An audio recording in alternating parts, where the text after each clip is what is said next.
Boa noite a todos. Hoje vamos apresentar nosso trabalho sobre método científico e pesquisas estatísticas. Agora eu vou falar quais são os integrantes do nosso grupo, que são Samara Silva, Maria Eduarda de Fátima, Sofia Vidal, Mila Rezende, Valesca Ferreira, Michele Fernandes, Isabela Pires, Eduardo Henrique, Ana Beatriz Tazak, eu, Henrique Pimentel e Yuri Forlani. A seguir, o nosso trabalho. Método científico. Método científico pode ser definido como um conjunto de procedimentos por meio dos quais um cientista consegue propor um conjunto de explicações para um experimento. No caso do artigo estudado sobre obesidade infantil, foram seguidas 4 etapas: observação, questionamento, análise de resultados e conclusão. Grupo controle. É o grupo que não está exposto à variável cujo efeito está sendo testado. No caso do artigo, o grupo controle seria o resultado esperado pelo índice de massa corporal, para saber o peso ideal de acordo com a altura da pessoa. Podemos concluir com a leitura do artigo que existe uma grande diferença dos hábitos alimentares entre alunos de escolas públicas e privadas, principalmente levando em conta a menor prática de atividades físicas fora da escola e do maior consumo de alimentos fast food por parte dos alimentos de escolas públicas, levando em conta a diferença socioeconômica entre os grupos. Uma possível maneira de melhorar a metodologia utilizada na pesquisa seria a construção de um gráfico de pizza para representar a frequência das diversas variantes existentes no estudo.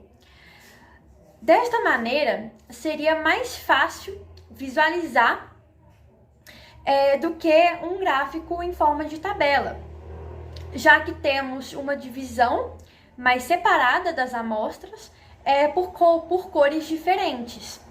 Além disso, haveria uma otimização da percepção das noções de proporção entre elas, uma vez que as amostras da escola pública em grande parte diferente das escolas particulares, tornando assim a compreensão mais didática. Primeiramente, nós calculamos as medidas de tendência central, ou seja, a moda, média e mediana. O resultado da média foi esse número que está aparecendo na tela, o resultado da mediana foi 1,67 e o resultado da moda foi 1,70. Posteriormente, calculamos as medidas de dispersão, ou seja, amplitude, variância e desvio padrão. O resultado da amplitude foi 0,36, o resultado da variância foi esse número que está aparecendo na tela, e o resultado do desvio padrão foi esse número que está aparecendo na tela. Esse é o gráfico que nós fizemos para representar as alturas de todos os alunos da nona D. E como podemos observar, as alturas que mais se destacaram foi 1,70, que está representada pela cor rosa, 1,60, que está representada pela cor ciano, e 1,65, que está representada pela cor verde. Decidimos escolher o gráfico de pizza porque esse modelo de gráfico torna mais fácil a visualização dos dados, afinal consegue dividir bem cada pedaço para uma determinada proporção.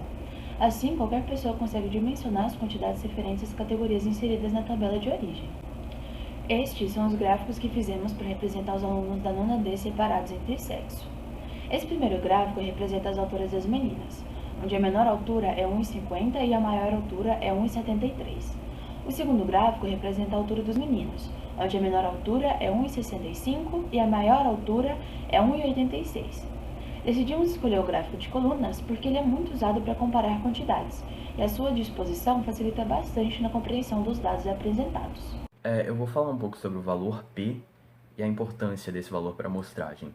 É uma medida utilizada em estatística, que varia de 0 a 1 ou 0 a 100%, e representa a probabilidade da diferença de valores que foi detectada entre duas amostras ter ocorrido por acaso ou não. O marco percentual que define esse acaso é de 5%. Um valor P que é menor que 5% indica que tem uma probabilidade pequena de que a diferença observada entre os grupos seja o acaso, então se considera que a diferença seja significativa entre ambos os grupos. E o contrário para o valor P, quando é maior que 5%, indica que tem uma grande probabilidade de que a diferença observada entre os grupos seja o acaso. Então, se considera que não tem diferença significativa entre os grupos. Usando os valores que nós conseguimos no Forms, nós dividimos eles em 2 intervalos, separados por altura dos homens e altura das mulheres. Respectivamente, nós usamos uma fórmula no Google Planilhas que permite descobrir o valor P de nossa amostra. Feito isso, nós descobrimos que nosso valor P é de aproximadamente 0,00002. Logo, nós podemos concluir que, como o nosso valor P é menor que 5% ou 5 centésimos, valor limite para os testes científicos, a diferença das alturas médias de homens e mulheres da nona D tem sim uma significância estatística e é de quase 100%. Muito obrigado pela atenção de todos e esse foi nosso trabalho.